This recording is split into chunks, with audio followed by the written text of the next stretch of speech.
L'année 2021 a été une période étrange pour quiconque travaillait principalement dans un bureau. Et à l'été, nous travaillions tous depuis chez nous depuis un peu plus d'1 an. Le consensus était un peu mitigé. Certaines personnes adorèrent ça, d'autres moins. Et lorsque nous avons appris que nous devrions retourner au bureau une fois que les restrictions seraient assouplies à l'automne, cela a suscité une controverse similaire. Certaines personnes étaient impatientes de retourner au bureau, tandis que d'autres ont menacé de démissionner si elles étaient forcées.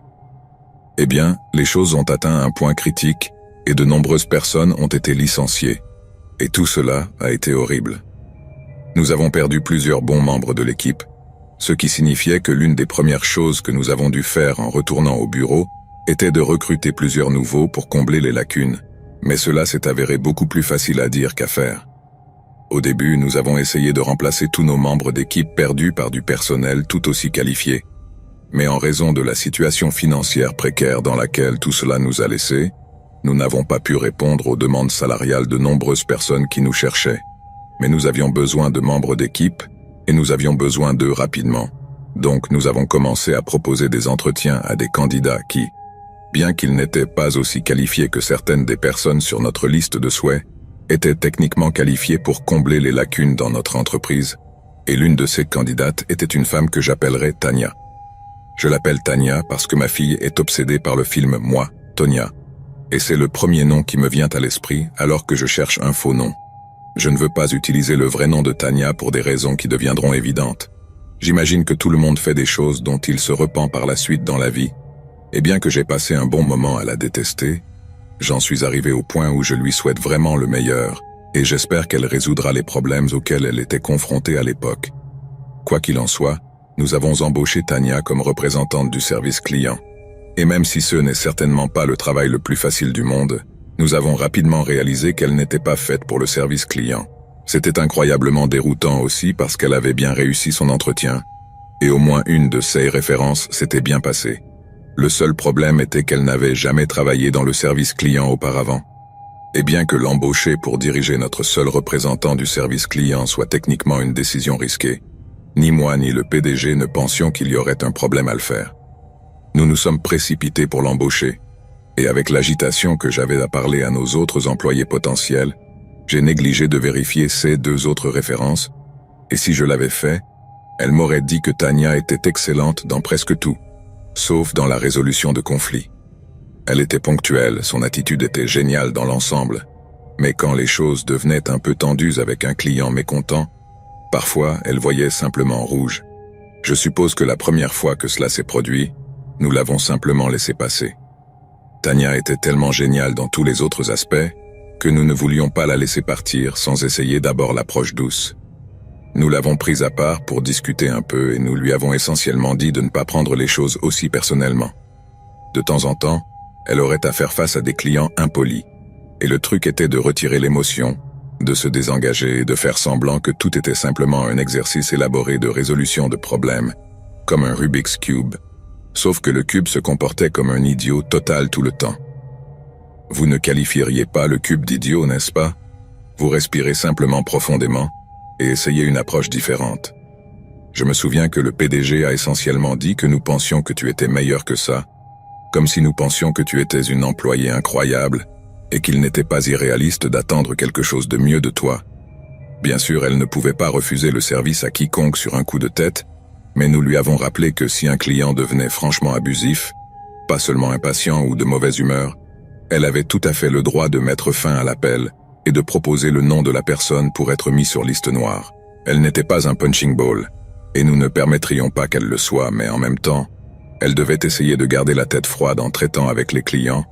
De cette façon, nous pourrions séparer le grincheux du monstrueux et la soutenir pendant qu'elle le faisait. Encore une fois, elle était d'accord. Nous nous sommes remerciés pour la rétroaction et nous avons terminé la réunion sur une note très positive.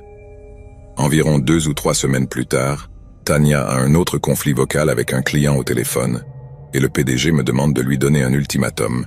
Faites ce qui est nécessaire pour éviter les conflits avec les clients, ou il vous sera demandé de partir. Ce qui était évidemment la manière polie et gentille de dire que vous seriez licencié. Je n'étais pas strictement dans les ressources humaines à ce moment-là. J'avais été impliqué dans le recrutement, mais pas dans un poste officiel. Mais plutôt que d'escalader vers les ressources humaines et espérant couper tout conflit potentiel, le PDG m'a demandé de donner à Tania une dernière chance avant que cela ne devienne très officiel et que nous soyons obligés de la licencier. Je ne pense pas avoir commis l'erreur de le lui demander, mais je sais avec certitude que j'ai commis une erreur dans mon exécution. Vous voyez, lorsque vous avez une conversation sérieuse avec un employé, vous devriez avoir un tiers présent pour agir comme témoin. De cette façon, si quelque chose tourne mal, il y a quelqu'un qui peut confirmer si vous avez dit ou non dit quelque chose en particulier. Maintenant, 99% du temps, le témoin est là juste pour la forme, mais de temps en temps, quelque chose se produit qui montre exactement pourquoi des systèmes comme celui-ci sont mis en place dès le départ. J'ai supposé que parce que Tania, le PDG et moi avions eu une petite conversation de cœur à cœur, et que cela s'était bien passé, il serait bien de simplement l'attraper dans un moment libre en privé pour lui donner cet avertissement final.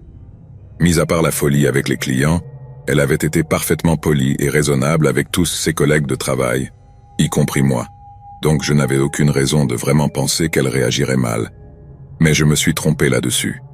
Donc, le lendemain après la demande du PDG, j'étais entre des tâches lorsque j'ai remarqué que Tania retournait à l'entrepôt.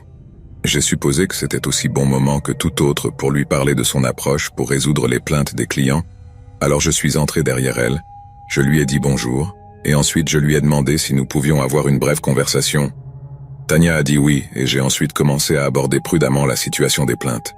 Elle a écouté pendant quelques minutes, et semblait prendre en compte tout ce que je disais, jusqu'à ce que je mentionne la possibilité de la licencier. Elle a commencé à paraître un peu nerveuse au début, puis, alors que je continuais à parler de la perspective d'être licencié, j'ai pu remarquer qu'elle devenait un peu émotionnelle. J'ai arrêté de parler pendant une seconde, j'ai demandé si elle allait bien, et elle a répondu en reculant avant de faire face à l'un des rayonnages de stockage. À ce moment-là, j'étais un peu nerveux, je veux dire, de la même manière que n'importe qui si la personne avec qui vous parlez recule simplement et se tourne loin de vous. Ma première pensée a été que d'une manière ou d'une autre, c'était comme, je ne sais pas, une façon de se calmer, que reculer et regarder dans une autre direction était sa façon de se déconnecter et de retrouver son calme. Je lui ai demandé une fois de plus si tout allait bien, mais elle n'a encore rien dit. Au lieu de cela, elle s'est légèrement penchée en arrière, puis a jeté la tête en avant et a heurté son visage contre le support métallique de l'étagère, c'est-à-dire les poteaux de chaque côté d'une étagère qui soutiennent les étagères réelles. Au début, j'étais tellement stupéfait que je n'ai pas réagi. Honnêtement, je suis juste resté là complètement surpris, jusqu'à ce qu'elle le fasse une deuxième fois. Et ce deuxième impact a été celui qui a fait que le sang lui a coulé du nez comme un robinet. J'ai fait un pas en avant et j'ai essayé de la contenir pour éviter qu'elle ne se blesse davantage, mais elle a poussé ce cri de banshee, criant « Lâche-moi, aide-moi, aide-moi !» Je me souviens avoir été tellement effrayé que j'ai commencé à reculer loin d'elle. Et une fois qu'elle a eu assez d'espace, elle est passée devant moi, a ouvert la porte de l'entrepôt, puis a trébuché vers le bureau principal en sanglotant « Aidez-moi, quelqu'un a perdu la tête ». Pour ce qui me concerne, je n'oublierai jamais ce moment où j'ai réalisé ce que Tania essayait de faire. Non seulement elle était effrayée, elle avait une crise émotionnelle et elle se frappait la tête contre une étagère, le tout dans le but de faire croire que je l'avais attaquée. Ce qui a suivi a probablement été les minutes les plus surréalistes et angoissantes de ma vie. Je ne blâme vraiment personne pour avoir réagi de la manière dont ils l'ont fait parce qu'une seconde le bureau était calme et productif. La suivante, il y avait une jeune fille avec du sang qui coulait sur sa chemise et elle criait qu'elle avait été attaquée et avait besoin d'aide. Presque la dernière chose que quiconque aurait faite dans cette situation aurait été de l'arrêter et de lui demander « Cet homme t'a-t-il vraiment frappé ? Ou es-tu une personne dangereusement déséquilibrée qui a simulé un grave assaut pour essayer de sauver votre emploi ?» Les gens ont fait ce qu'ils ont pu penser de mieux, c'est-à-dire la réconforter, lui fournir des soins médicaux et me faire sortir de là pendant qu'ils appelaient la police. Personne n'a essayé de me restreindre ou quoi que ce soit, mais je pouvais voir dans les yeux des gens qu'ils étaient choqués par l'idée que j'aurais attaqué Tania. C'est notre PDG qui, au milieu d'une panique totale, m'a dit que j'avais besoin de partir pour la journée, puis, sur le chemin, m'a dit que je devrais probablement obtenir un avocat, ou quelque chose comme ça, parce que Dieu sait que les choses allaient probablement devenir très difficiles pour moi légalement parlant. Mais je n'avais qu'une seule chose à lui dire en réponse. Vérifiez les caméras. Je vous promets que je n'ai rien fait. Vérifiez simplement les caméras. Je ne suis pas sûr que Tania ne connaissait pas la petite caméra dans l'entrepôt, ou simplement qu'elle avait oublié qu'elle était là en raison de son petit effondrement ou crise nerveuse, mais tout l'incident a été capturé sur vidéo, et tout, ce qu'il a fallu aux policiers pour voir les images avec notre PDG, et ils ont vu la vérité de la situation. Le PDG a dit que lui et les policiers avaient regardé les images la bouche ouverte, avant de déclarer qu'il n'y avait aucun cas contre moi du tout. Tania a été licenciée, tous mes collègues ont eu l'occasion de voir les images pour qu'ils puissent voir par eux-mêmes que j'étais innocent, et après cela je me suis senti vindiqué. Certains de mes collègues sont même passés par mon cubicle pour me dire désolé pour avoir cru que j'avais attaqué Tania, et ont dit qu'ils n'auraient jamais imaginé à quel point elle était folle. Comme je l'ai dit, j'étais furieux contre Tania à ce moment-là, et j'avais toutes sortes d'idées pour la poursuivre en justice, mais plus je pensais à cela, plus je réalisais quelque chose. Une personne doit être vraiment déséquilibrée pour tenter de simuler un crime de cette manière, et encore moins de le faire de manière à se blesser physiquement. Et à part le fait que les poursuites civiles sont pratiquement inutiles, poursuivre Tania pourrait fournir une satisfaction mineure à court terme, alors que CE dont elle avait besoin était une sérieuse aide psychologique. Si elle m'avait blessé d'une manière ou d'une autre, ou si elle avait endommagé ma propriété, cela aurait été une histoire complètement différente. Mais elle ne l'a pas fait. La seule personne qu'elle a fini par blesser était elle-même. Donc, avec cela à l'esprit, dans le cas peu probable où tu m'entendrais, Tania, je te pardonne. J'ai aussi fait des choses dont je me suis repent dans la vie, des choses que j'ai faites lorsque mes émotions étaient à vif et que j'aurais dû prendre un moment pour réfléchir avant de les faire. Et je te vois comme n'importe qui d'autre. Rien de vraiment grave ne m'est arrivé et je n'ai pas besoin d'excuses. En fait, je pense que la meilleure nouvelle que je pourrais recevoir en ce moment est que tu t'en sors bien. Peut-être que tu vis dans une autre ville ou quelque chose comme ça, et que tout ce avec quoi tu luttas à ce moment-là est déjà résolu et terminé. Tu m'as fait peur, mais je suis sûr que tu as aussi fait peur à beaucoup d'autres personnes. Ta famille, tes amis, ton petit ami ou ta petite amie. Ce sont les gens dont je pense à la souffrance quand je me souviens de cet incident en 2021. J'espère sincèrement que tu t'améliores, et permets-moi de profiter de cette occasion pour te remercier de m'avoir enseigné une leçon précieuse. Parfois, bien que nous les considérions comme acquises, certaines règles ou pratiques sont en place pour une très bonne raison. Et j'ai récemment entendu une phrase qui m'a beaucoup marqué. Les règles, comme on dit, sont écrites dans la musique.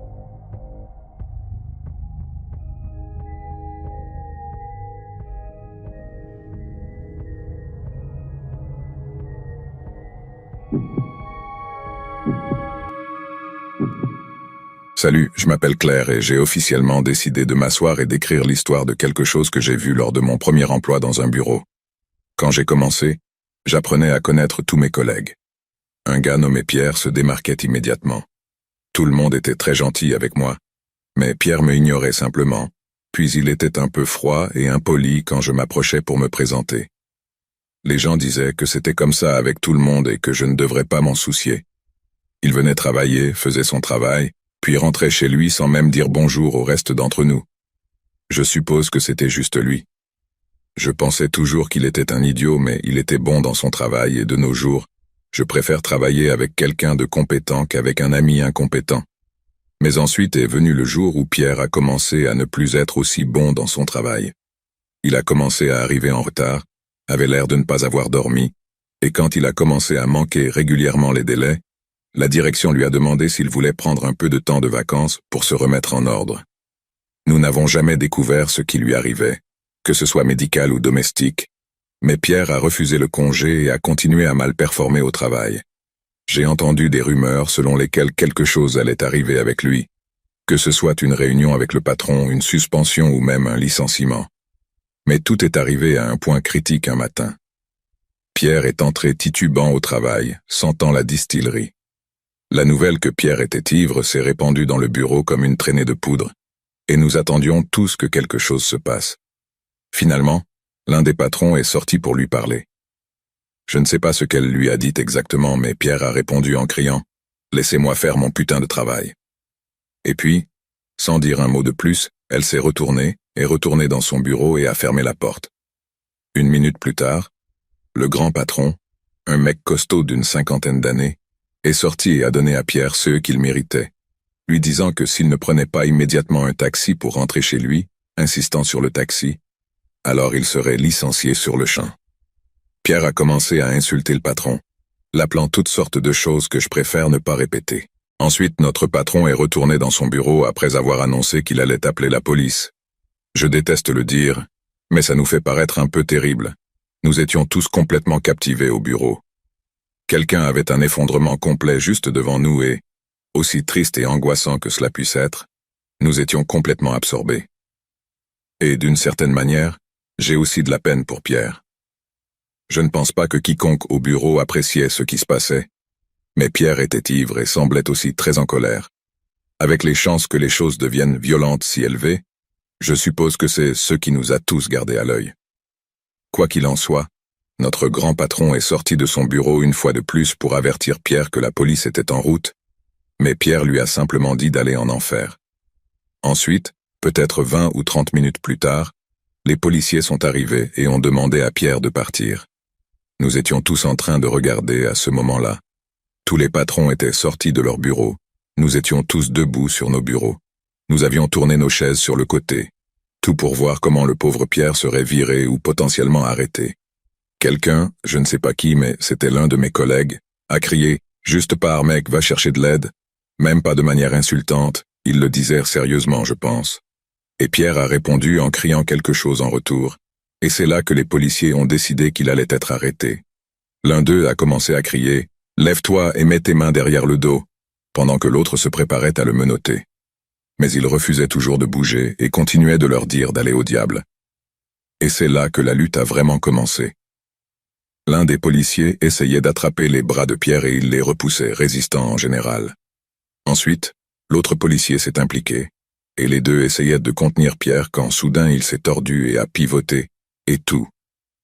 Ce que j'ai entendu, c'était l'un des policiers criant « Il a une arme, il a une arme !»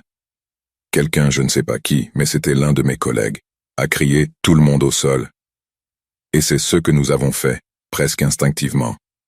Nous nous sommes tous jetés au sol aussi vite que possible, et je me souviens avoir prié pour ne pas entendre un coup de feu, jusqu'à ce que j'entende 3 coups forts. Cela peut sembler étrange pour certains Américains et non-Américains également, mais je n'avais jamais entendu de coup de feu jusqu'à ce jour-là, et laissez-moi vous dire que c'est quelque chose que je ne veux jamais être aussi près de nouveau. Je pense que peut-être c'était l'espace clos du bureau, pas si fermé, mais vous comprenez ce que je veux dire, combiné à quel point j'étais terrifié, ce qui a rendu le bruit si fort. Mais c'était facilement la deuxième chose la plus effrayante que j'avais jamais vue. Mais ensuite, la chose la plus effrayante a été ce que j'ai vu quand je me suis finalement levé. Je suppose qu'un des policiers avait paniqué, et au lieu d'aider à retirer la main de Pierre du pistolet de l'autre policier, il a simplement sorti le sien et lui a tiré 3 fois dessus. Au début, je ne l'ai pas vu. J'ai juste entendu des cris et une femme qui criait « Oh mon Dieu !» avant de fondre en larmes et de devoir être emmené loin. Au début, je suis resté en bas, pensant que peut-être que Pierre aurait pu être celui qui a tiré. Mais ensuite, quand j'ai entendu ceux qui semblaient être les 2 policiers qui parlaient entre eux, je me suis finalement levé et ai commis l'erreur de regarder dans leur direction. Et il y avait beaucoup de sang. Je ne pensais pas qu'une personne pourrait saigner autant et rester en vie, mais il l'était. Pierre avait survécu d'une manière ou d'une autre après s'être fait tirer 3 fois à bout portant, et le voir bouger et essayer de respirer a donné de l'espoir à certaines personnes. Le policier qui lui a tiré dessus est finalement sorti du bureau, en sonnant comme s'il était sur le point de pleurer, disant « Il avait ton arme, je le jure devant Dieu, il avait presque ton arme. » À un moment donné après cela, quand ils ont réussi à le stabiliser, et que les ambulanciers sont arrivés, ils ont mis Pierre sur un brancard et l'ont emmené à l'ambulance qui l'attendait dehors. Le reste de la journée de travail a été annulé, et nous avons appris cette nuit-là que Pierre était en réalité mort en route vers l'hôpital. C'était dévastateur. Je ne connaissais même pas très bien Pierre, je ne l'aimais même pas beaucoup, mais apprendre qu'il était mort était tout simplement tellement incroyablement décourageant pour moi et pour tous ceux qui ont travaillé avec lui. Le bureau était fermé le reste de la semaine, mais même quand mes collègues ont commencé à revenir, pendant le mois ou 2 qui a suivi, certains ont mis plus de temps que d'autres. Je n'ai pas pu me résoudre à retourner dans un endroit où quelqu'un avait été tué. Je pense que ce qui me touche vraiment, c'est que certaines personnes sont abattues par la police après avoir commis un crime, ou fait quelque chose qui met en danger les gens d'une manière ou d'une autre, et d'autres sont abattus pour presque aucune raison du tout d'après ce que j'entends. Mais Pierre a été tué parce qu'il avait simplement passé une mauvaise journée. Je sais que c'était à cause de l'arme du policier, je suppose. Et certains de mes collègues ont réellement vu sa main la saisir. Je dis juste qu'il n'aurait pas dû mourir de cette façon. Je ne sais pas ce que j'aurais fait dans cette situation. Ou plutôt si, mais simplement lui donner un grand câlin. Ce matin-là aurait peut-être rendu les choses un peu différentes.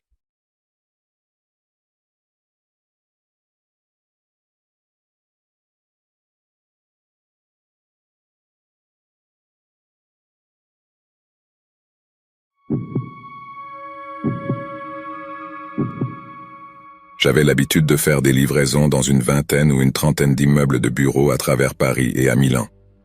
Je livrais aux mêmes endroits semaine après semaine pendant près de 3 ans, ce qui signifiait que j'avais fini par bien connaître certaines personnes là-bas. Il y avait ce gars, quelques années de plus que moi, qui sortait toujours pour aider à réceptionner les livraisons dans un bâtiment en particulier. Nous échangions quelques mots de temps en temps, et c'est ainsi que j'ai appris qu'il jouait à Xbox, ou plus précisément à un jeu appelé Battlefield 1. Pour ceux qui ne le savent pas, Battlefield 1 est un jeu de tir dans lequel vous jouez en escouade, et plus votre escouade communique et travaille ensemble, plus vous êtes efficace et plus vous vous amusez. J'ai donc obtenu le gamer tag de ce type, et un ami et moi avons fini par jouer quelques parties avec lui et ses amis une soirée. Nous ne jouions pas tous les soirs avec ces gars-là, seulement de temps en temps quand nous ne jouions pas à PUBG, qui venait de sortir sur console à peu près à la même époque. Mais c'était sympa de le voir en ligne aussi, en plus de le voir en personne, et depuis lors nous sommes devenus assez amis. Ainsi, à l'été 2018, je suis allé au bâtiment de bureau de mon ami de jeu pour faire ma livraison régulière, mais j'ai trouvé l'endroit fermé. Pas fermé, sans personne autour et sans voiture dans le parking. L'endroit semblait ouvert, mais les portes étaient verrouillées par-dessus et il y avait beaucoup de voitures de police dehors. Je me suis arrêté, suis sorti de mon express, puis je me suis approché de la porte pour demander aux policiers ce qui se passait. L'un d'eux avait l'air assez calme et m'a dit qu'il ne savait vraiment pas, qu'on lui avait simplement dit de surveiller l'entrée principale et que tous les employés étaient rentrés chez eux pour la journée. Je les ai remerciés pour l'information, puis j'ai simplement continué avec mes livraisons. Mais lorsque je suis rentré chez moi, ce soir-là, et que j'ai allumé ma Xbox, mon ami de bureau jouait à Battlefield 1 avec ses amis. J'ai fini par rejoindre leur chat de groupe pour lui demander s'il allait bien. Je ne savais pas s'il y avait eu un incendie, peut-être une fuite de gaz ou, Dieu nous en préserve, une sorte de blocage ou de situation de tireur actif, donc j'étais vraiment anxieux de m'assurer qu'il allait bien. Il s'est avéré qu'il allait bien. Mais quand je lui ai posé la question, son ami a commencé à rire un peu et a dit « Mon pote, j'ai une histoire pour toi. » C'était une histoire qu'il avait déjà racontée à ses 2 amis dans le chat de groupe, mais il n'avait aucun problème à me la répéter pendant que nous jouions à quelques jeux. Donc, mon ami de Battlefield 1 a dit qu'il travaillait ce matin-là sur quelque chose sur son ordinateur dans l'un des bureaux, lorsque soudain son ordinateur a gelé. Il a dit que les ordinateurs étaient un peu lents et obsolètes, donc il n'était pas rare qu'ils aient des problèmes de temps en temps. Mais alors qu'il attendait que cela se décongèle avant de tenter de contrôler la lumière, il a entendu son collègue dans la prochaine cloison se plaindre du matériel défectueux avec lequel il devait composer. Mon ami se lève et regarde par-dessus la petite cloison et demande à son collègue si son ordinateur est également gelé. Mais ce n'était pas seulement le sien. Tous les ordinateurs dans le bureau s'étaient arrêtés soudainement.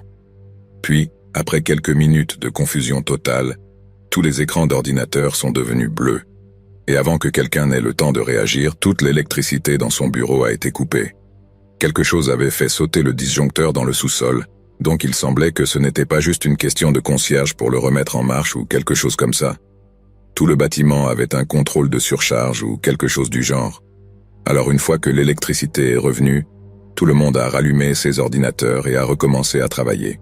Mais quand ils l'ont fait, chaque ordinateur a commencé à exécuter une séquence de démarrage étrange, comme lorsque vous allumez votre ordinateur, et il semblait que quelque chose était en train de télécharger ou d'installer. Pendant tout ce temps, personne ne pouvait rien faire d'autre que d'éteindre les ordinateurs.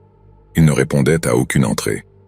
Mais comme la plupart des gens pensaient qu'il s'agissait d'une sorte de mise à jour, ou que les ordinateurs se réparaient eux-mêmes ou quelque chose comme ça, Personne n'a pensé à faire autre chose que d'informer le gars des ressources humaines de l'entreprise à ce sujet. Pendant ce temps, le gars des ressources humaines de son bureau devenait fou, et il leur a fallu un certain temps pour réaliser l'ampleur du problème, car son bureau était séparé du reste de ses cloisons. Mais une fois qu'ils ont réalisé que chaque ordinateur dans le bâtiment semblait installer un logiciel étrange et inconnu, il a commencé à courir partout en disant à tout le monde d'éteindre leurs ordinateurs sur le mur, en les débranchant, et d'arrêter d'installer quoi que ce soit de supplémentaire. Il y a eu une confusion totale pendant un certain temps. Personne ne savait quoi faire. Et à la fin, le patron de mon ami est sorti et a dit à tout le monde de prendre un déjeuner anticipé. Aucun des ordinateurs de la cafétéria ne fonctionnait, donc personne ne pouvait payer son déjeuner là-bas. Alors tout le monde a commencé à sortir pour chercher de la nourriture à l'extérieur du bâtiment. Mais ensuite, au cours de cette prochaine heure, quelques policiers sont apparus, et quand mon ami et ses collègues sont revenus au travail, on leur a dit que le lieu était fermé pour la journée afin que les policiers puissent enquêter sur ce qui s'était passé avec les ordinateurs. C'était une histoire intéressante, pas la chose la plus étonnante que j'avais entendue, mais mon ami semblait excité d'avoir une journée de congé payée, et nous avons passé les rondes suivantes de Xbox à spéculer sur ce qui aurait pu se passer. Que ce soit une attaque d'OS, un logiciel malveillant ou quelque chose comme ça. Quoi qu'il en soit, la semaine s'est écoulée et lors de ma journée de congé, j'ai remarqué que mon ami du bureau de Battlefield était en ligne, mais en plein milieu de la journée. Je lui ai demandé s'il était retourné au travail, et il a dit que non, que personne n'était encore retourné au travail. Et non seulement ça, mais devinez qui lui avait téléphoné juste quelques heures auparavant. Un agent de la FI. Cet agent semblait presque étrangement amical compte tenu de ce qu'on lui avait demandé de faire, qui était d'appeler chaque membre de l'entreprise pour parler avec eux du jour où les ordinateurs sont devenus fous. L'agent a posé à mon ami plein de questions, et beaucoup d'étranges qui impliquaient des détails minutieux sur sa journée. Il a dit qu'il a simplement répondu aussi honnêtement que possible, car il voulait aider et n'avait rien à cacher. C'était la dernière fois qu'il en avait entendu parler jusqu'à ce que son bureau rouvre et qu'il retourne travailler. Et tout semblait aller bien avec le système informatique. Apparemment, un tas d'ingénieurs étaient venus pendant le week-end pour vérifier leur système à la recherche de virus, mais je ne suis pas un grand expert en informatique, alors je suis sûr que quelqu'un peut l'expliquer un peu mieux que moi. Le point est qu'ils n'ont rien trouvé. L'endroit semblait propre, donc tous les employés ont été invités à revenir et tout a repris comme d'habitude. Mais ensuite, quand mon ami est revenu, il a remarqué que tous les employés n'étaient pas revenus, et le bureau d'un gars était remarquablement vide. Tout le monde se demandait où était ce type, et cette curiosité a été intensifiée lorsque mon ami et ses collègues ont découvert qu'il avait été suspendu. La direction ne voulait pas dire pourquoi il l'avait suspendu, mais tout le monde a assumé à juste titre que cela avait quelque chose à voir avec la coupure de courant et le gel des ordinateurs. On a dit aux gens que c'était une affaire privée et qu'ils devraient la respecter, mais dès qu'il en a eu l'occasion, mon ami a appelé le gars qui avait été suspendu et lui a demandé ce qui se passait. Et c'est là que les choses deviennent vraiment étranges. Le gars qui avait été suspendu a dit qu'il avait non seulement reçu une suspension de 30 jours, mais qu'il avait en fait été arrêté et interrogé par des agents de l'AFI non pas une mais 2 fois d'ici à ce que tout le monde retourne au bureau. En résumé, tant la direction de l'entreprise que l'AFI pensait qu'il avait quelque chose à voir avec le blocage de leur système informatique, et jusqu'à récemment, il était leur seul suspect. Mon ami lui a demandé comment ils en étaient venus à le soupçonner, et le gars a dit que tout était d'une manière ou d'une autre lié à un autocollant de code QR qu'il avait trouvé sur le conteneur derrière le bureau. Apparemment, l'endroit était non-fumeur et il en allait de même pour les vapoteurs aussi. Mais au lieu d'aller complètement dehors pour obtenir sa nicotine, il y avait un accord tacite selon lequel les gens pouvaient aller là où étaient stockés les conteneurs tant qu'ils n'étaient pas à la vue des patrons. Quoi qu'il en soit, le gars suspendu va vers l'arrière pour utiliser son vapoteur et voit le code QR collé au conteneur. Et ensuite, par simple curiosité, le gars sort son téléphone et scanne le code puis attend de voir ce qui apparaît dans son navigateur Internet. Cette petite fenêtre du navigateur s'ouvre, mais ne charge rien. Et le gars suspendu réalise que son téléphone est d'une certaine manière en mode avion ou quelque chose comme ça et qu'Internet a été désactivé. Il va dans 16 paramètres, le rallume, se connecte au Wi-Fi du bureau et ensuite, à ce même moment exact, bingo, tous les ordinateurs du bureau commencent à geler. Je suppose que les ingénieurs ont retracé ce qui avait infecté les ordinateurs du bureau jusqu'au téléphone du gars, et une fois qu'ils l'ont signalé, il a reçu à la fois la suspension et les 2 visites des agents de l'AFI. Ce n'est que lorsqu'il a rendu toutes ses affaires, comme son téléphone, son ordinateur, presque tout ce qui pouvait être connecté à Internet, et a expliqué tout sur le code QR qu'il avait trouvé, que les types de l'AFI ont vraiment changé leur attention vers qui avait mis l'autocollant de QR là, et il n'était plus leur seul suspect. Le gaz a dit qu'il était terrifié, même s'il savait qu'il n'avait rien fait de mal, qu'on le blâmait pour une sorte d'attaque informatique majeure, et qu'il finirait par faire 100 ans dans une prison fédérale, après avoir été faussement étiqueté comme un cyberterroriste ou quelque chose comme ça. Et je suppose que c'est la partie effrayante de l'histoire. Avoir quelques jours de congé au travail est aussi loin de la peur que je peux imaginer. Alors tout le monde, sauf le gars suspendu évidemment, a passé un moment assez facile. Mais ce gars... Mec, j'ai scanné des tonnes de codes QR dans la rue pour toutes sortes de raisons différentes. J'en ai scanné un et j'ai vu la page de l'art d'une fille. Et un autre m'a montré un service de livraison de joints. Et je ne penserai même pas 2 fois à scanner un aléatoire juste pour voir ce qui apparaît. Mais penser que cela pourrait se terminer par moi être traîné par la fille est suffisant pour faire peur à n'importe qui.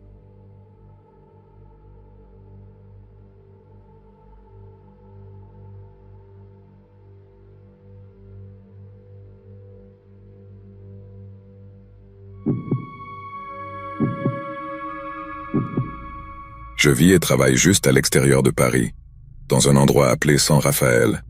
Et comme tous les bureaux du pays, nous avons commencé à travailler depuis chez nous vers avril 2020 jusqu'en avril de l'année suivante. Il y avait encore toutes sortes de règles sur les foules et les distances, et certains membres de l'équipe ont continué à travailler depuis chez eux. Mais la grande majorité d'entre nous sommes retournés au bureau en raison de tous les avantages associés. Déjeuner gratuit, boissons chaudes, factures de services publics moins élevées à la maison, etc. Enfin, c'était notre 2e semaine de retour au bureau, vers 11h30 du matin, et j'étais assis à mon bureau en train d'essayer de finir quelque chose avant de descendre au réfectoire pour le déjeuner. Mon bureau est près du mur extérieur du bureau, qui a une longue bande de fenêtres, et je travaillais quand quelque chose a attiré mon attention juste à l'extérieur de la fenêtre. J'ai regardé et j'ai vu que c'était l'un de ces petits drones flottant dans l'air. Je l'ai signalé à ma collègue et c'est elle qui a remarqué la petite caméra attachée. C'est là que nous avons réalisé que quelqu'un était dehors en train de l'utiliser pour nous filmer ou prendre des photos. Un par un, tous dans le bureau ont commencé à remarquer le petit drone, et après avoir plané en arrière et en avant pendant un moment, il a soudainement disparu de la vue. Notre manager est sorti de son bureau pour voir ce qui se passait, et quand nous lui avons dit que nous étions assez sûrs que quelqu'un avait utilisé son drone pour nous espionner au bureau, il a annoncé qu'il allait aller à la sécurité pour en parler. Peu à peu, tout le monde est retourné à son travail, et nous avons passé la dernière heure avant le déjeuner. Nous sommes tous descendus au réfectoire pour manger quelque chose. 1 heure plus tard, lorsque nous sommes tous revenus de notre déjeuner, notre manager nous a dit que la sécurité avait trouvé un type juste à l'extérieur des locaux, qui semblait être responsable du drone. Nous travaillons dans une sorte de complexe industriel, avec plusieurs autres bureaux et commerces, mais il y avait un type à la porte, qui contrôlait les identifications pour s'assurer que seuls les employés entraient dans le complexe. Il avait refusé l'entrée au type avec le drone après avoir découvert qu'il n'avait aucune identification. Mais à la place, il avait simplement conduit un peu plus loin sur la route, garé sa voiture, puis était sorti pour faire voler son drone au-dessus de la clôture. La sécurité a ensuite reçu des nouvelles du drone. Ils ont découvert que le type avait garé un peu plus loin sur la route, puis sont allés lui dire de partir. Mais le type a refusé. Il prétendait avoir tout le droit de faire voler son drone sur une propriété privée et a dit à la sécurité d'appeler la police s'il voulait qu'il parte. Peu de temps après, notre manager nous a informé de ce qui se passait et a dit que la sécurité attendait que la police arrive pour demander au type de partir. Apparemment, il volait toujours son drone autour du complexe, mais s'il réapparaissait à nos fenêtres, on nous a indiqué de l'ignorer et d'essayer de continuer notre travail. Nous n'avons pas vu le drone pour le reste de la journée, mais le lendemain matin, en allant travailler, j'ai vu la voiture du type garée un peu plus loin sur la route, et je pouvais le voir adossé contre elle, observant tous ceux qui entrèrent dans le complexe. Ensuite, juste 1 heure avant notre pause déjeuner, le drone est apparu à la fenêtre à nouveau et a commencé à flotter d'un côté à l'autre, en nous observant ou en prenant des photos, tout comme la veille. Tout le monde a graduellement commencé à remarquer le drone, et notre manager est venu voir ce qui se passait. En résumé, pour ce deuxième jour, la police est revenue pour la deuxième fois pour demander au type du drone de partir, et le gardien de sécurité de la porte principale est allé avec eux pour entendre ce qui se disait. Au début, le type avec le drone a dit qu'il était un auditeur venu inspecter les propriétés. Cela semblait un peu légitime au début, donc à la fois la police et notre gardien de sécurité pensaient qu'il pourrait vraiment avoir été dans une capacité officielle. Ils lui ont donc demandé de montrer ses papiers. En réponse, l'homme a commencé à leur dire « Je n'ai pas besoin de vous montrer mes papiers. Je suis un auditeur et j'ai le droit d'être ici, et c'est tout ce que vous devez savoir. » La police a alors dit que c'était bon, il n'avait pas besoin de leur montrer quoi que ce soit, mais pourrait-il au moins leur dire de quelle entreprise il était, ou ce qu'il faisait pour que nous puissions être rassurés? Dans les bureaux, notre gardien de sécurité a dit que la police était parfaitement polie et ne leur posait que quelques questions inoffensives, mais tout, ce qu'ils recevaient, était de l'hostilité. Pas trop agressif, cela dit, l'homme refusait simplement de répondre à toute question et continuait de dire « Je suis un auditeur et j'ai le droit d'être ici. » D'après ce que notre gardien de sécurité a entendu, l'auditeur ne violait pas la loi en faisant voler son drone autour du bâtiment de notre bureau. Cela ne constituait pas une violation de domicile. Je suppose qu'il avait techniquement raison sur ce point, mais la police lui a dit que s'il utilisait à plusieurs reprises le drone pour nous prendre en photo, à un moment donné cela compterait comme du harcèlement et il l'arrêterait, et le poursuivrait en justice si nous choisissions de porter plainte. Pour ceux d'entre vous qui sont aussi confus que je l'étais sur toute cette interaction, et mon Dieu que j'étais confus, il y a un peu d'informations de fond que vous devez savoir pour que tout ait un peu plus de sens. Il y a un type très particulier dans ce monde, et ce qu'il aime faire, c'est aller dans différents endroits et simplement filmer ou prendre des photos des gens qui s'y trouvent. Et tout cela existe aussi dans presque toute la France, et dans d'autres pays aussi. Seulement leur peuple s'appelle lui-même des auditeurs de la Première Amendement. Et il y a des tas de vidéos d'eux en ligne discutant avec des étrangers, parfois se faisant agresser et parfois se faisant arrêter aussi, lorsqu'ils tentent d'entrer dans des salles d'audience ou des bases militaires, des endroits où ils ne sont pas autorisés à être en gros. Et personnellement, je trouve tout cela complètement absurde. Et la seule chose que je peux penser, c'est que ces gens ont beaucoup trop de temps libre et ont d'une manière ou d'une autre réussi à prospérer dans des interactions négatives avec d'autres personnes. C'est étrange, vraiment étrange, mais ces gens existeront, et ce type en était un. Nous étions au courant de tout cela pour le 3e jour, donc tout avait un peu plus de sens pour nous. La seule vraie question à ce moment-là était pourquoi diable avait-il choisi de nous auditer parmi toutes les personnes. Un de mes collègues du bureau, un gars appelé Fernando, a été celui qui nous a parlé de ces fous auditeurs de la Première Amendement en Amérique, ou comme vous voulez les appeler. Et il nous a dit qu'à son avis, plus tôt nous commencerions à ignorer complètement le type du drone, plus vite il partirait.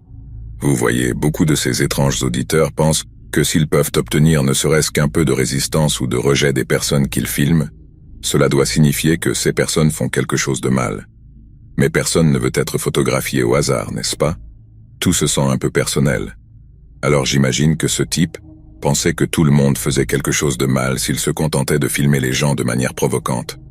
Mon point est que Fernando a dit que plus tôt nous cesserions de donner à l'auditeur cette satisfaction et commencerions à l'ignorer, plus vite il partirait de nos cheveux et arrêterait de déranger quelqu'un d'autre pour changer. En résumé, cela n'a pas fonctionné et à la fin, notre manager de bureau a déposé une plainte officielle pour harcèlement à la police et a affirmé qu'il nous empêchait de travailler efficacement. C'est un peu exagéré de sa part, mais ce n'était certainement pas agréable de savoir qu'il nous regardait à travers cette petite caméra sur le drone. Le lendemain du dépôt de la plainte pour harcèlement, nous avons tous attendu à 11h30 pour voir si le drone apparaissait à la fenêtre. Et lorsque 11h45 sont arrivés, et qu'il n'y avait pas d'apparition, certains d'entre nous ont fait un peu de bruit pour célébrer que la saga ennuyeuse et petite était enfin terminée. Mais ce n'était pas fini. Nous avions encore un long chemin à parcourir avant cela. Alors ce jour-là où le drone n'est pas apparu, qui était un jeudi, mais ensuite, le lendemain matin, en allant travailler, j'ai remarqué quelqu'un debout devant la porte principale en train de filmer tous ceux qui entraient dans le complexe industriel avec son téléphone. Quand je me suis approché, je l'ai reconnu. C'était l'étrange, l'auditeur, mais cette fois il n'avait pas le drone, mais il était toujours là. Quand j'ai tourné vers le complexe et que le gardien de sécurité de la porte m'a laissé entrer, j'ai pu voir l'auditeur me filmer avec son téléphone.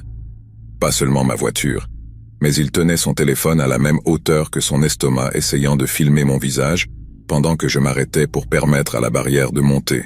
Comme je l'ai mentionné précédemment, c'était profondément désagréable. Mais tout ce qu'il faisait était de prendre des photos de nous. Ce que je voulais savoir plus que toute autre chose, c'est pourquoi il le faisait. Je me souviens en avoir discuté avec certains de mes collègues de bureau ce jour-là, mais aucun de nous n'a pu arriver à une réponse définitive. Même notre manager, qui était en contact régulier avec la sécurité à ce moment-là, a dit qu'il n'avait aucune idée de pourquoi il prenait des photos des gens. Chaque fois qu'il lui demandait, il disait simplement « ce n'est pas votre affaire » ou quelque chose du genre, et tout ce qui en découlerait simplement le faisait dire « appelez la police ». J'ai ensuite appris qu'il avait été expulsé de là par la police plus tard dans la journée. Ils lui ont donné une sorte d'ordre de dispersion qui signifiait qu'ils pourraient l'arrêter s'il ne partait pas, et il est parti, seulement pour revenir quelques jours plus tard lorsque nous sommes tous retournés au travail le lundi matin. Quand je l'ai vu cette fois-là, je suppose que ma curiosité a pris le dessus. J'avais toujours été un peu méfiant à son égard, pas vraiment effrayé, mais certainement pas enclin à m'approcher de lui de quelque manière que ce soit. Mais ensuite, ce lundi-là, ma curiosité a pris le dessus et alors que j'attendais que la barrière se lève, j'ai baissé la fenêtre du côté passager et lui ai crié de venir. La première chose qu'il a faite a été de commencer à me filmer, ne se penchant pas vers ma voiture ni rien, mais simplement en tenant son téléphone à la fenêtre ouverte, probablement pour obtenir une meilleure photo de moi. Cela ne m'a pas trop dérangé à ce moment-là, car il m'avait déjà pris des dizaines de photos, mais j'ai saisi l'occasion pour lui demander pourquoi il était si déterminé à perdre du temps dans notre complexe industriel en particulier. Je n'oublierai jamais comment il m'a demandé « Désolé, quelle absurdité racontes-tu? Je n'ai pas tout à fait compris ça. » Et quand je me suis répété, il a baissé son téléphone pour établir un contact visuel avec moi et a dit « Je sais ce que vous faites là-dedans et quand j'aurai des preuves, vous serez en difficulté, marquez mes mots. » Maintenant, juste pour que tu saches, notre entreprise était une entreprise de marketing spécialisée dans les graphiques et les logos. Une petite entreprise pourrait nous contacter, nous demander de préparer un portfolio d'idées de marques potentielles, puis payer un tarif fixe pour notre temps, notre expertise et les droits d'utilisation de tout design créé par notre département artistique. Ensuite, autant que je sache, les autres entreprises du complexe étaient une installation de stockage qui louait des conteneurs d'expédition au public, une entreprise qui vendait des cartouches d'encre, puis 2 entreprises de conseil qui se spécialisèrent presque certainement dans les technologies de l'information. Tout était très innocent et plutôt ennuyeux, si je suis honnête. Alors que l'auditeur me dise « vous allez être en difficulté » n'avait aucun sens. Je lui ai demandé ce qu'il voulait dire, ou plutôt, ce qu'il pensait que nous faisions là, et il a répondu en disant « vous me le direz, chérie. Vous me le direz. » De la manière la plus désuète imaginable. Je lui ai dit de partir, j'ai remonté la fenêtre et j'ai conduit pour garer ma voiture dans le parking de mon bureau. Ce jour-là, j'ai mentionné l'étrange interaction à plusieurs de mes collègues, me concentrant principalement sur le commentaire selon lequel nous faisions quelque chose de mal, ou du moins quelque chose pour lequel nous aurions des ennuis. Je veux dire, que diable pensait-il que nous faisions si nous ne composions pas des portfolios de marketing et de branding toute la journée? Je savais qu'il manquait probablement de bon sens, alors je pensais qu'il n'y aurait pas beaucoup de logique dans ce qu'il avait à dire, et un commentaire qu'il a dirigé vers un autre collègue avait encore moins de sens.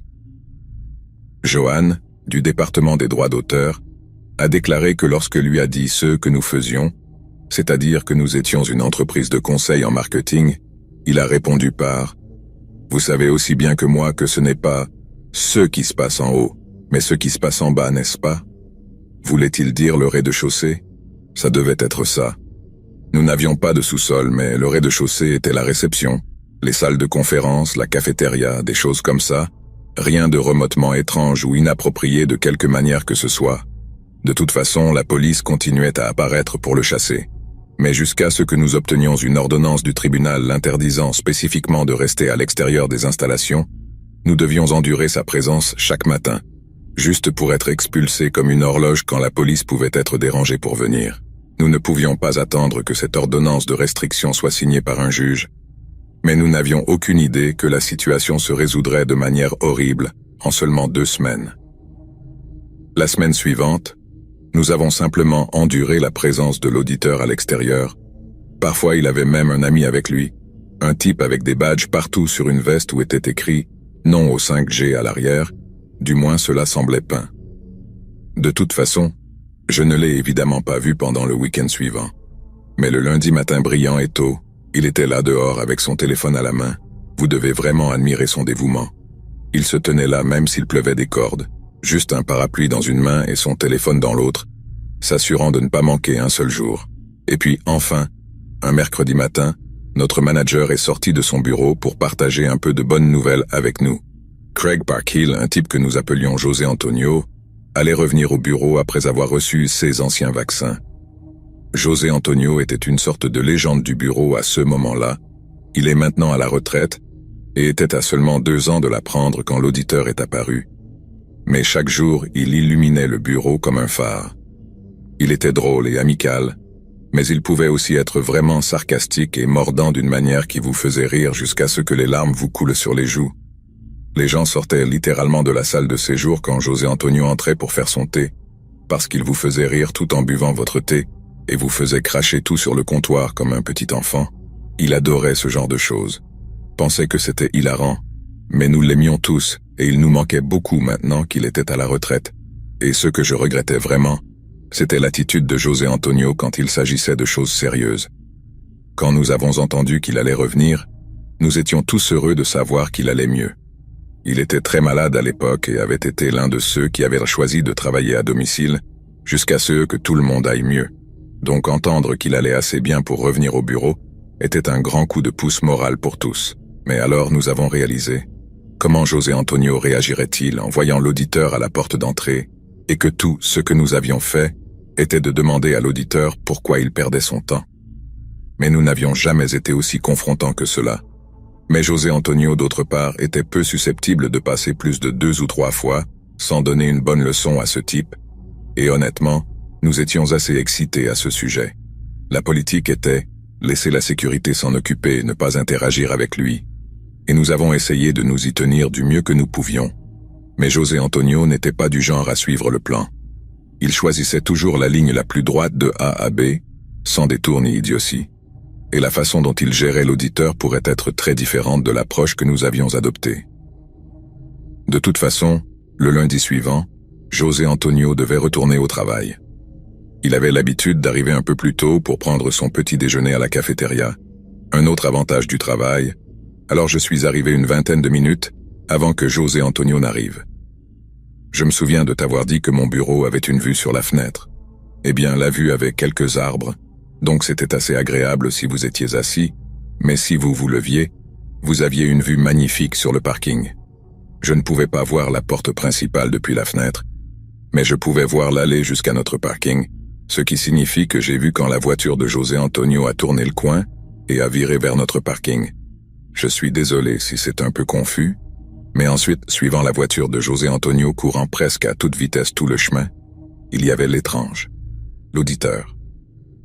Il n'avait jamais essayé d'entrer dans le complexe avant, que je sache, et il avait l'air furieux en poursuivant la voiture de José Antonio. Alors j'ai tout de suite pensé, diable, quelque chose se passe à la porte principale, peut-être que José Antonio lui crie, mais il n'y avait aucun moyen d'en être sûr. Alors j'ai attendu que José Antonio sorte de sa voiture et commence à marcher vers l'entrée principale pour me lever et me diriger vers la fenêtre, ce qui signifiait que je pouvais voir la porte principale. La ligne de vue n'était pas parfaite, mais je pouvais voir assez pour voir José Antonio debout là devant la porte principale en train de parler au gardien de sécurité. Je ne pouvais pas voir l'auditeur depuis ma fenêtre, mais je savais qu'il était là dehors, seulement je ne savais pas pourquoi. Ensuite, aussi vite qu'il était arrivé, l'auditeur est sorti en courant du parking, criant quelque chose d'incompréhensible qui devenait plus clair à mesure qu'il approchait de la porte principale.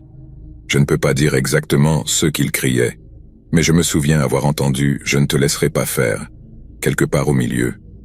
Je ne savais pas quoi faire à ce moment-là. Je savais que je ne devais pas quitter mon bureau, que je devais faire confiance à la sécurité pour gérer la situation. Mais je savais aussi que si quelque chose se passait vraiment à l'extérieur, C'était ma responsabilité de voir si je pouvais aider de quelque manière que ce soit. Alors je me suis dirigé vers la porte principale, et quand je suis arrivé, j'ai vu José Antonio debout devant la porte principale, regardant vers le parking avec une expression tellement sombre sur le visage que cela m'a vraiment surpris. Je n'avais pas réalisé à quel point la situation était grave jusqu'à ce moment-là, et le gardien de sécurité semblait tout aussi préoccupé. J'ai demandé à José Antonio s'il allait bien et il m'a simplement regardé avec les yeux très ouverts, comme s'il avait vu quelque chose de terrifiant. Je me suis approché un peu et je lui ai demandé s'il avait besoin de rentrer chez lui ou quelque chose comme ça. Mais il a simplement secoué la tête et a ensuite dit « Non, je ne vais pas bien. Je vais parfaitement bien. » Mais je n'étais pas convaincu que cela soit vrai du tout. Même s'il n'a rien dit de plus, je suis resté avec lui pendant quelques minutes, juste pour m'assurer qu'il allait bien. Puis je suis retourné à mon bureau pour commencer ma journée de travail. Mon travail n'était rien de spécial, comme je l'ai dit, mais ces interactions matinales vous tiraient toujours un peu hors du flux des choses, et vous pouviez passer toute la matinée à vous demander ce qui se serait passé si vous aviez fait quelque chose de différent. Ces questions restent toujours dans votre tête, peu importe à quel point vous essayez de ne pas y penser, et la seule façon de les chasser est d'en discuter avec vos collègues. Alors c'est ce que j'ai fait. C'était l'une des semaines les plus folles au bureau, avec l'apparition de l'auditeur tous les matins, puis le retour de José Antonio, et sa poursuite par l'auditeur le même matin où il est revenu. Nous avions tous beaucoup de questions, mais personne n'avait beaucoup de réponses.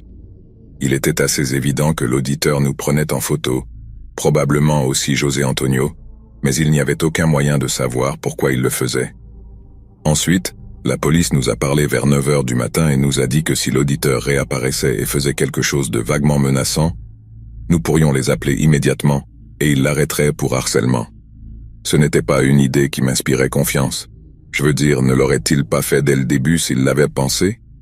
Alors tout à coup, nous nous sommes tous sentis comme si nous étions dans une course contre la montre. Nous avions un peu plus d'une semaine avant que tout ne se termine, mais nous ne savions vraiment pas quand cela se terminerait. C'était comme si nous attendions tous que l'auditeur s'ennuie simplement et parte. Mais comment pouvions-nous en être sûrs? Nous devions juste continuer et espérer le meilleur.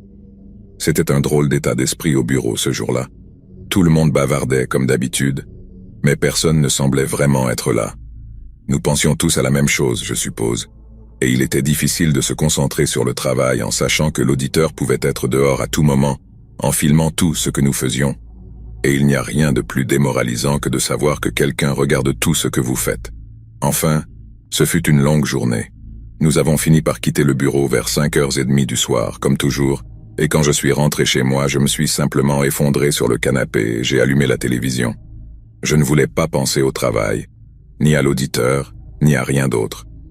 Je voulais tout oublier et simplement me détendre. C'était la seule chose dont j'avais vraiment besoin à ce moment-là. Après cette semaine pleine de tensions au bureau, le week-end est enfin arrivé. C'était un soulagement bienvenu pour tout le monde, même si nous ne pouvions pas nous empêcher de nous demander ce qui se passerait lorsque nous reviendrions lundi. Est-ce que l'auditeur continuerait à apparaître dehors? Y aurait-il plus d'incidents? Il n'y avait aucun moyen de le savoir. Le lundi matin, je suis arrivé au bureau avec un peu d'appréhension. Il y avait quelque chose dans l'air qui suggérait que la situation atteignait un point critique. Quand je suis entré, j'ai remarqué que mes collègues avaient des expressions nerveuses. Certains parlaient même à voix basse, échangeant des théories sur ce qui pourrait arriver ensuite. Pour ma surprise, l'auditeur n'était pas dehors quand je suis arrivé.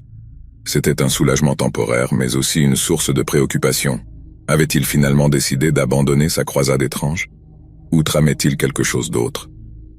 Pendant la matinée, la tension au bureau était palpable. Nous travaillions tous, mais nos esprits étaient ailleurs. Chaque fois que quelqu'un s'approchait de la fenêtre, les murmures recommençaient, spéculant sur la localisation de l'auditeur et sur ceux qu'il pourrait planifier.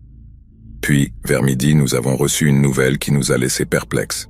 La police avait retrouvé l'auditeur dans un parc voisin, dans un état de confusion et d'agitation. Il avait été arrêté pour trouble à l'ordre public et était conduit dans un centre de santé mentale pour recevoir un traitement. La nouvelle a été un choc pour nous tous. Malgré tout ce qui s'était passé, nous n'avions jamais imaginé que la situation en arriverait là. Nous étions soulagés qu'il ait enfin été arrêté, mais aussi préoccupés par son bien-être.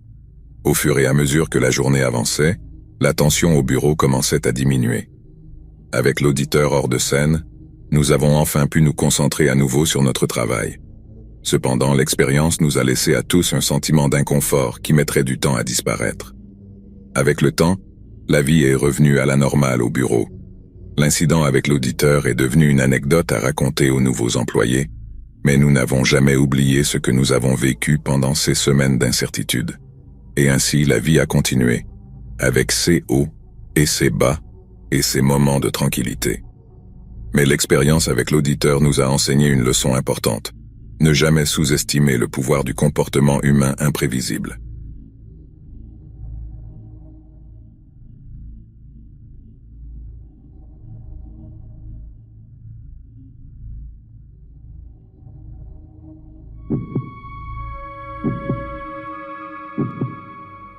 Je travaillais autrefois comme concierge de nuit dans une copropriété du centre-ville. L'association avait de nombreuses préoccupations en matière de sécurité, en raison de la façon dont l'immeuble avait été construit à la fin des années 60. Les 2 niveaux du parking étaient accessibles depuis le niveau de la rue, ce qui créait de nombreux points d'entrée potentiels, dont beaucoup étaient situés dans des zones aveugles du système de caméras de sécurité. Pour cette raison, il m'était demandé de faire 2 rondes autour de tout le bâtiment pendant mon quart de travail pour m'assurer qu'aucun non-résident n'avait trouvé son chemin à l'intérieur. Le problème le plus grave que nous avions était le volume occasionnel de voitures. Mais ceux que je trouvais le plus souvent étaient des personnes sans abri qui avaient trouvé leur chemin vers le parking et se blottissaient dans un coin à la recherche d'un peu de refuge. Les mettre dehors était de loin la partie la moins agréable de mon travail, mais je devais le faire. Après avoir travaillé là pendant plusieurs mois, je connaissais tous les endroits où ils avaient l'habitude de se cacher. Le bâtiment était très ancien et avait subi de nombreuses rénovations au fil des ans, ce qui créait de nombreux recoins, des excroissances de béton inutiles, des pièces et des couloirs condamnés, et des escaliers qui ne menaient nulle part. L'endroit le plus effrayant de tout le bâtiment était si étrange et potentiellement dangereux que j'en ai pris une photo et je l'ai montrée à la direction. Au premier étage du parking, il y avait une porte qui s'ouvrait sur un couloir directement sous la rampe menant au 2e niveau du parking.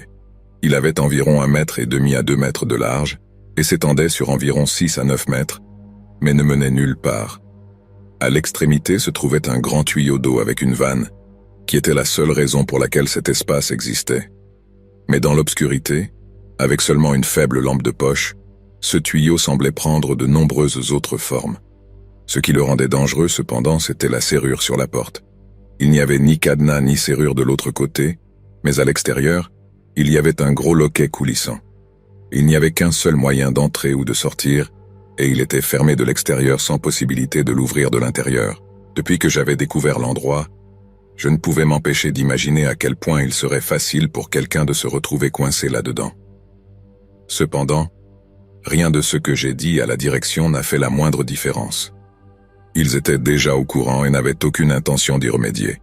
Malheureusement, cela signifiait que je devais ouvrir la porte et la vérifier toutes les nuits, mais je n'ai jamais mis les pieds à cet endroit. J'avais trop peur. Les mois ont passé, et puis un jour, ma pire crainte est devenue réalité. Il était environ 3 heures du matin, à mi-chemin de mon quart de travail. Je faisais mes rondes dans le parking et tout était normal. C'était un mercredi calme. Il n'y avait eu aucun problème ni aucune activité suspecte sur les caméras, alors j'étais assez détendu. Mais à un moment donné, j'ai été forcé de rester alerte. J'ai entendu le bruit d'une porte claquer de l'autre côté du parking. Je n'étais pas sûr exactement d'où cela venait, alors je me suis dirigé dans cette direction pour enquêter. Mon cœur s'est un peu serré lorsque j'ai vu que la porte du couloir sans issue était grande ouverte. J'ai regardé autour de moi pour voir si quelqu'un se trouvait dans le parking, mais il semblait être seul.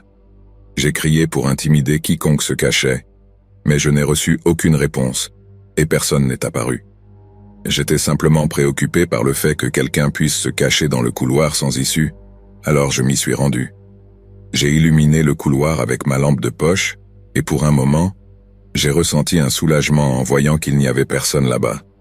Cependant, il y avait une bouteille de verre vide à environ 3 mètres de distance. J'ai soupiré et roulé des yeux, pensant que quelqu'un avait bu là et était sorti précipitamment en me voyant fouiner, faisant du bruit accidentellement en courant. Ça n'aurait pas été très difficile pour quelqu'un de grimper sur les voitures garées et de sauter par-dessus la clôture vers le parking voisin à mon arrivée. Comme le garage était partiellement souterrain à cet endroit, c'est en fait ainsi que beaucoup de gens entrent, car le couloir sans issue était dans un point mort bien en vue des caméras. Malheureusement, je n'étais pas autorisé à laisser des déchets n'importe où si je les voyais, donc je savais que je devais ramasser cette bouteille. Bien sûr, j'ai senti l'anxiété bouillonner en moi, juste en sachant que je devais faire quelques pas dans ce couloir. J'ai failli ne pas le faire, mais je me suis rationalisé en pensant qu'il n'y avait aucun moyen pour quelqu'un de sortir et de me verrouiller à l'intérieur. J'ai respiré profondément et je suis entré, mais juste au moment où j'ai atteint la bouteille, la porte s'est refermée violemment. J'ai immédiatement couru vers la porte, mais quand je suis arrivé là-bas, elle était déjà verrouillée. J'ai commencé à frapper à la porte et à crier à l'aide, mais il n'y avait personne. J'avais l'impression qu'on m'enterrait vivant, je pouvais à peine respirer. Si ce n'était pas pour ma lampe de poche, j'aurais été dans de sales draps, je n'aurais rien pu voir. Une fois que j'ai réalisé que je ne sortirais pas de sitôt, j'ai attrapé mon téléphone. Pour mon désarroi, cependant, je n'avais aucun service du tout. Les murs étaient en bloc de ciment et la porte était en métal, en plus de tout l'immeuble de 6 étages qui était au-dessus de moi. Peu importe ce que j'essayais, je ne pouvais pas appeler le 17. Il n'y avait absolument rien que je puisse faire. J'étais complètement piégé. La seule façon de sortir était que quelqu'un ouvre la porte de l'extérieur. Mais il était 3 heures du matin et il faudrait des heures avant que quelqu'un ne sorte pour travailler le matin. Et pendant ce temps, celui qui m'avait piégé ferait ce qu'il voudrait dans le parking. J'ai entendu plusieurs alarmes de voitures sonner et j'ai su ce qui se passait. De toute façon, toutes se sont éteintes après quelques minutes. J'ai continué à frapper à la porte et à crier, mais personne n'est venu. Après un certain temps, si je suis complètement honnête, j'ai perdu tout espoir d'être libre à tout moment et je me suis concentré sur le maintien du calme. Je me suis assis contre le mur et j'ai éteint ma lampe de poche pour économiser la batterie, mais seulement après m'être assuré que j'étais complètement seul. Toutes les quelques minutes, je frappais plusieurs fois à la porte. Ça m'a pris environ 2 heures, mais j'ai finalement réussi à attirer l'attention de quelqu'un qui venait travailler tôt le matin. Je l'ai remercié pendant qu'il me laissait sortir, mais malheureusement, la prochaine chose que j'ai dû faire était d'appeler la police, car j'ai rapidement remarqué qu'une douzaine de voitures avaient été vandalisées. Il y avait des vitres brisées dans tout le parking provenant de toutes les fenêtres qui avaient été cassées. Qui que ce soit, il savait exactement ce qu'il faisait. Il savait comment me piéger là-bas et il savait comment silencier les alarmes des voitures qu'il cassait. Nous n'avions des agents de sécurité que les week-ends, et cela nous rendait vulnérables un mercredi apparemment anodin. Au total, il y avait des dizaines de milliers de dollars de dommages et de vols, et j'ai été renvoyé de mon travail. Pas que je voulais revenir de toute façon. Le coupable n'a jamais été identifié sur les caméras et ne l'a jamais été.